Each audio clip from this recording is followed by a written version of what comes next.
E por isso que a gente escolheu a Natália hoje, porque ela trouxe a Ame Sua Casa, que espero que vocês gostem. Eu tenho certeza que eu vou gostar. Obrigada. Nada. Oi, gente, boa tarde. Então, a proposta hoje de vir falar com vocês, né, é falar um pouquinho sobre esse cuidado que a gente tem na nossa casa e o que a casa representa pra gente, né? Então, pode passar, Thaís. Só falando um pouquinho sobre mim, meu nome é Natália, eu sou arquiteta e pelo sotaque todo mundo já viu que eu não sou daqui, né? Eu sou de São Paulo.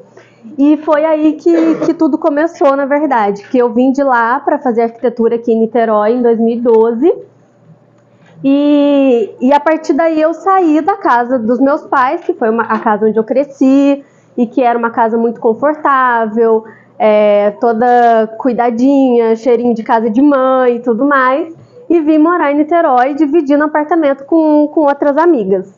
E aí foi quando eu entrei nessa realidade de uma casa que não é a minha casa, né? Ali dentro daquele espaço, embora fosse de todo mundo, o meu espacinho ali era só o meu quarto. E inclusive isso na minha casa também, com a minha mãe, né? Era muito assim, ela sempre foi uma casa muito organizada, toda arrumadinha e tudo mais. E eu ficava com aquela coisa, tá mãe, mas meu quarto, meu espaço, eu queria ter pôster da Capricho na parede e tal. E ela ficava assim, não, mas isso é muito feio. E eu brigava com ela, não, mas é meu quarto, no meu quarto tem que ter a minha cara. E aí aos pouquinhos ela foi deixando. Aí depois, quando eu vim, né, morar com outras meninas e tudo mais, a gente tinha as áreas comuns da casa, que era ali cozinha, sala, mas o meu universo, o meu único espacinho dentro daquela casa era o meu quarto. E aí que eu fui entendendo muito essa questão do o quanto realmente é importante a gente ter um espaço onde a gente é livre dentro dele e que ele represente o que a gente é e que a gente se sinta à vontade, que a gente possa transmitir a nossa essência. Então, mesmo que eu tivesse uma casa compartilhada com outras meninas e cada uma tinha um gosto, eu sempre estava com aquela coisinha assim de querendo colocar um toquezinho de casa, de sentir que era casa. Então, um quadrinho, eu tinha o meu mural de fotos no meu quarto da minha família, porque eu estava muito longe de todo mundo, então eu tinha ali aquele mural de fotos, mas tudo isso era muito intrínseco, assim, não era uma coisa pensada de fazer, não, quero colocar... Era uma coisa que eu me sentia bem tendo, porque eu cresci numa casa que tinha muito isso, decoração, tapetinho, essas coisas assim. E aí foi isso, me formei em arquitetura e hoje eu trabalho com essa abordagem da arquitetura afetiva. Pode passar, Thaís. Thaís. Quando eu comecei a faculdade, eu tinha muito essa ideia de que a arquitetura era a união da técnica com a estética, né? Eu pensava o quê? Vou aprender a como fazer projeto e como fazer uma casa e como construir as coisas, tudo isso atrelado a ter um espaço bonito, a ter um espaço decorado. Só que conforme tudo isso foi passando, eu entendi que tinha mais um aspecto dentro dessa equação toda, que é estética, técnica, mas tinha mais um fator que era muito importante. Pode passar, Thaís. Que eram as pessoas. Espaços são feitos para pessoas.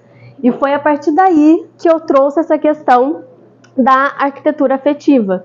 A gente construir a nossa casa, a gente ter um espaço, não é só sobre ele estar bem decorado ou o que está na moda na decoração. Eu vou numa amostra de decoração para saber o que está na moda. Tá, mas isso que está na moda, tanto quanto a questão de roupa, né, que a gente fala muito de moda atrelada à roupa. Mas e a moda na casa?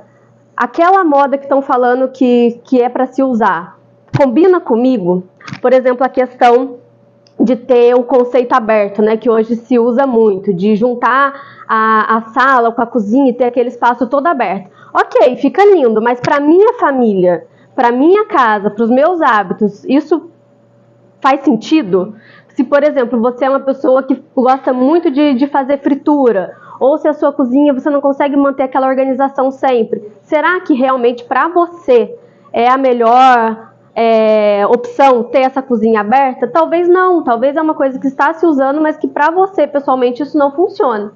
Então eu entendi que na verdade esse fator dessa equação, a questão das pessoas, na verdade quando a gente fala de casa, quando a gente fala de lar, ele é o fator mais importante de tudo.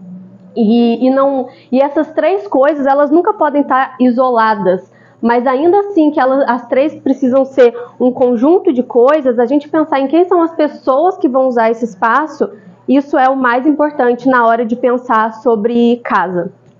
E aí, desde o início da faculdade até hoje, né, quando eu comecei a trabalhar num escritório de arquitetura, mas que trabalhava muito com a parte comercial. E depois que eu saí desse estágio, que eu me formei e fui trabalhar também em uma outra empresa, eu acabei ficando muito dentro dessa área comercial. E aí me faltava esse ingrediente, porque eu trabalhava muito assim com franquia, com loja de varejo. Então são aqueles projetos engessados, que aquilo ali já tem um padrão e a gente só ia replicando as lojas. Por exemplo, lojas americanas, aquilo você só vai replicando, né? E aí, como eu tinha entendido que eu gostava muito dessa abordagem de entender quem era a pessoa que ia usar os espaços, foi quando eu resolvi realmente sair desses escritórios que eu trabalhava do comercial para realmente poder empreender e trazer essa minha essência de trabalhar. Não, quero trabalhar com famílias, quero fazer residencial, eu quero entender quem são as pessoas que vão usar esses espaços. E aí uma casa nunca é a mesma casa que a outra, uma família nunca é a mesma família que a outra. E para mim essa é a parte mais legal. Pode passar. E aí foi quando eu comecei a entrar nessa abordagem da arquitetura afetiva mesmo, de entender quem são as pessoas que vivem aquela casa. E uma coisa que eu falo até para os meus clientes é, olha, vem o marido e a esposa para reunião, eu falo, tá, mas e seus filhos? O que eles acham? Não, meu filho é muito criança. Não, seu filho mora na sua casa. O que ele acha? Como que ele quer o quartinho dele? Que cor que seu filho gosta? Esse tipo de coisa, entendeu? De realmente trazer a família inteira. Tem bichinho? Tem criança? Tem os avós que moram juntos? Todo mundo utiliza aquele espaço. Então tem que ter um pouquinho da essência de cada um. Pode passar. E aí a gente entra nesse aspecto, vamos falar primeiro da questão da estética da casa, né? Que a casa tem que ser bonita aos olhos de quem mora nela. Foi um pouquinho daquilo que eu falei no início da questão do gosto e da moda, e tal coisa é o que está na moda, tal coisa é o que está se usando, ou não, isso aqui é cafona, o cafona na decoração. Muitas vezes, assim, a gente que é profissional, a gente acaba estudando muito e desenvolvendo a técnica do olhar. Então, assim, tem coisas que realmente, como que eu posso dizer? A gente fica dentro do senso comum de que aquilo não é o adequado. Mas vou dar um exemplo. Na casa da minha avó, lá em Aparecida, né, que é da minha cidade, ela tem um vaso, que é um vaso no formato de um pato.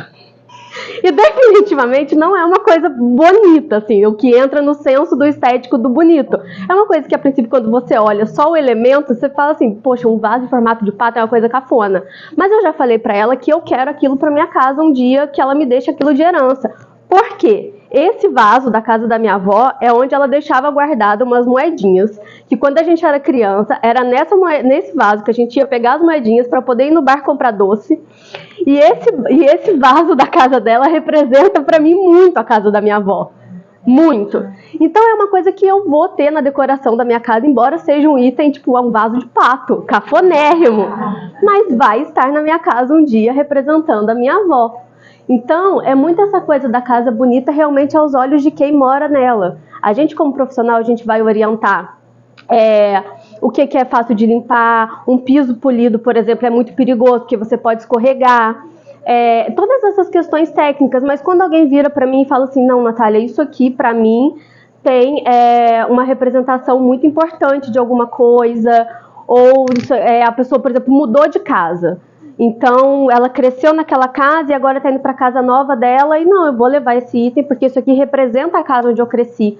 Então, durante também todo esse processo de entendimento com o cliente que eu faço, tem questões que muitas vezes o cliente fica assim, nossa, mas por que você está me perguntando isso? Porque são perguntas assim, como era a casa onde você cresceu? Tem alguma cor ou algum cheiro que te traz uma sensação boa e uma sensação ruim? Porque, por exemplo, dentro da psicologia das cores, a gente tem o azul é uma cor que traz tranquilidade. Ok, no geral, dentro da psicologia das cores, sim. Mas se a pessoa cresceu numa casa onde a infância dela não foi muito boa e por algum motivo no inconsciente dela o azul não é uma cor que traz uma sensação boa para ela, porque a casa onde ela cresceu era uma casa azul e às vezes ela nem entende isso e fala, não, eu não gosto de azul, azul não me traz uma sensação boa. Então a gente não consegue seguir aquele padrão das coisas azul é isso, verde é isso, amarelo é aquilo. A gente tem que entender muito a história da pessoa e as sensações que ela tem com as coisas, para poder desenvolver um ambiente que realmente tenha esse conforto para ela. Pode passar, Thaís. A questão de ser funcional e prática no dia a dia de cada família. Também é muito importante você olhar para a rotina da sua família. Como é quando vocês acordam? Vocês tomam café juntos? É aquela correria de arrumar criança para ir para a escola? Ou não? O café da manhã para mim é uma coisa extremamente importante. Eu tenho que pôr a mesa. Eu acordo mais cedo quanto for, mas temos que sentar todos à mesa para tomar um café tranquilo, e depois ir para a correria do dia a dia. Como é o almoço? Como é a hora do jantar? No domingo todo mundo se encontra? Como que é a dinâmica dentro dessa casa? Aquela questão que eu falei da cozinha aberta, da cozinha fechada. Não, a minha casa ela não pode ter uma cozinha aberta, porque vai ser um caos a minha cozinha, fica lá, fritura, é bagunça, eu só consigo arrumar a cozinha no fim do dia, porque a gente vai usando a cozinha durante o dia. Então, vocês entenderem, né, qual é a rotina da família de vocês, para vocês conseguirem adaptar a casa de vocês a essa rotina, e não ao contrário, sair fazendo as coisas só porque vocês acham que vai ficar legal, que vai ficar bonito, e depois aquilo não ser funcional e prático no dia a dia das pessoas. Pode passar? Pode. E, para mim, o que é mais importante é essa questão de traduzir a essência da família, que é muito isso do que eu falei. Casa é um lugar onde a gente constrói memórias. Até teve uma frase que eu ouvi há muitos anos atrás e ficou muito na minha cabeça, que é sobre casa não é para liberdade de expressão e não para causar boa impressão. E essa frase ficou muito para mim, porque assim, é claro que a gente quer ter uma casa organizada, é claro que a gente quer ter uma casa linda, mas o que a sua casa te representa? Será que, por exemplo, falando sobre essa questão de filhos em casa, né? Porque a minha sala nunca consegue ficar arrumada, eu tenho que ter um espacinho dos brinquedos na sala, porque é onde meu filho brinca. Quem disse que isso está errado? Vai ter um dia que aqueles brinquedos não vão estar mais lá. Mas todas as histórias que você montou ali, as fotos que você tira, os momentos que você vive naquilo ali, tudo isso é importante. Casa é construção de memória. Então, eu já tive muitos clientes que vêm para mim assim, Nath, eu quero uma casa de novela, casa de revista. E esse conceito de casa de novela e casa de revista é um conceito que, assim, não se aplica à realidade. E a hora que a gente entende isso e a gente percebe que a nossa casa, uma casa com essência, uma casa com vida é muito mais legal do que uma casa de revista, fica muito mais legal viver naquela casa. Porque a casa de novela, ela é uma casa, ela é um cenário, ela é estática. E a nossa casa, ela tem vida. Então, beleza, ela vai ser linda, ela vai ser decorada, ela vai ser arrumada, mas ela vai ter coisa fora do lugar, ela vai ter, assim, aquela baguncinha do dia a dia. Mas, às vezes, a nossa casa não precisa ser nem assim, a casa inteira. Nossa, eu tenho a casa dos meus sonhos, mas você conseguiu arrumar ali o seu cantinho. Ah, não, o meu quarto, eu já consegui deixar ele muito aconchegante. Eu tenho um cantinho de leitura que eu gosto muito. Na minha área de lazer eu tenho uma mesa que comporta a minha família inteira no domingo, e é aqui que tudo acontece, em volta dessa mesa, toda a minha família reunida. Então, o que eu acho mais gratificante do meu trabalho é poder entrar na casa, literalmente, dessas pessoas e construir, assim, conhecer o mais íntimo delas, mas para construir esses ambientes que aí sim vão ser cenários, mas cenários reais, de uma vida real, que vai deixar todos esses momentos ainda mais confortáveis e mais bonitos para aquela família, para guardar essas memórias e eles poderem viver esses momentos e traduzir essa essência de cada família, porque vai ser sempre único, né? E aí é isso, o que eu queria trazer de mensagem para vocês hoje é muito isso, de vocês olharem para a casa de vocês com esse carinho. Porque muita gente olha assim para casa e pensa, ai, mas a minha casa não é do jeito que eu queria que ela fosse, eu ainda preciso arrumar isso aqui eu não consegui terminar, eu tô há anos tentando deixar isso aqui do jeito que eu queria, mas para a gente olhar para ela com mais carinho, entender que casa, ela é construção, ela é um processo. Os programas de TV hoje em dia acabaram com a nossa ideia de que as coisas levam tempo, essa coisa de irmãos à obra, decora. Assim a casa fica pronta, de uma hora para outra, em um episódio, uma casa tá horrível e fica linda de uma hora para outra, e as pessoas acabam tendo essa ideia errada de que é assim, mas não é, gente. Casa é construção, casa é processo. Por exemplo, uma coisa que eu gosto muito é lembrancinha de viagem. Ninguém viaja para todo lugar ao mesmo tempo. Você vai construindo aquelas lembranças de viagem. Então vamos supor que você vai fazer uma parede com quadros de fotos dos lugares que você já foi. Vai começar com um quadro.